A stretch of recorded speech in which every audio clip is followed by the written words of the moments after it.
பிரிந்த தம்பதியை சேர்த்து வைப்பார் திருச்செங்கோடு அர்த்தநாரீஸ்வரர். சிவபெருமானின் எத்தனையோ வடிவங்கள், அவை அனைத்துமே எல்லா ரூபங்களுமே மக்களுக்கு பயன் தரும் வாழ்வியல் தத்துவங்களை போதிக்கின்றன. அப்படி நம் வாழ்க்கையில் சிவனார் போதித்ததுதான் ஆணும் பெண்ணும் சமம் எனும் தத்துவம்.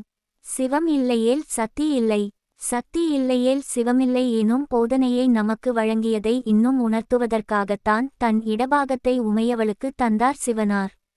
சிவபெருமானுக்கு சக்தியாகவும் உலகுக்கே சக்தியாகவும் திகழ்ந்தார். அதை உணர்த்துகிற வடிவம்தான் அர்த்தநாரீஸ்வர திருவடிவம். அர்த்தநாரீஸ்வரர் எனும் திருநாமத்துடன் கோயில் கொண்டிருக்கும் ஆலயங்கள் மிக குறைவுதான். அவற்றில் மிக முக்கியமான திருத்தலம் திருச்செங்கோடு கோயில்.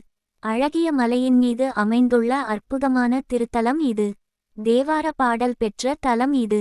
கோடு என்றால் மலை என்றும் மலையுச்சி என்றும் அர்த்தம். செங்கோடு, செங்குன்றம், செம்மலை என பல பெயர்களுடன் திகழ்கிறது திருச்செங்கோடு. செவ்வண்ண கல்லால் அமைந்த செங்கோட்டு மலை என்று அறியலாம்.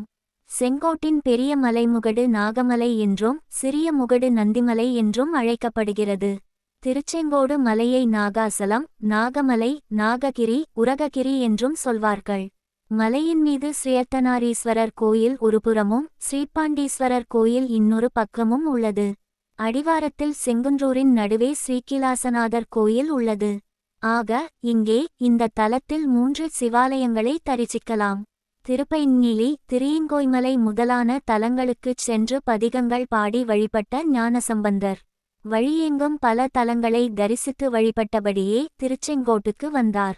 சிவனாரை தரிசித்து பதிகம் பாடியவர் அடுத்து திருநனா என்கிற பவானிக்குச் சென்றுவிட்டு மலையின் மீதும் இறைவனின் மீது கொண்ட ஈர்ப்பால் மீண்டும் திருச்செங்கோடு வந்து தங்கினாராம்.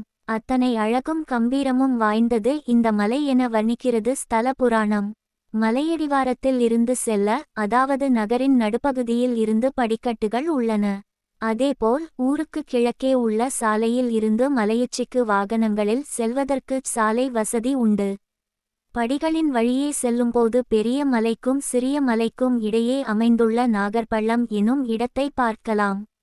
இங்கே ஆதிசேஷன் 5 தலைகளையும் விரித்து படமெடுத்த நிலையில் லிங்கத் திருமேனியைச் சுமந்து கொண்டிருக்கும் 60 அடி நீளச் சிற்பக் காட்சியைக் கண்டு பிரமித்து போய்விடுவோம். இந்த நாகத்தின் மீது குங்குமம் தூவி வழிபடுகின்றனர்.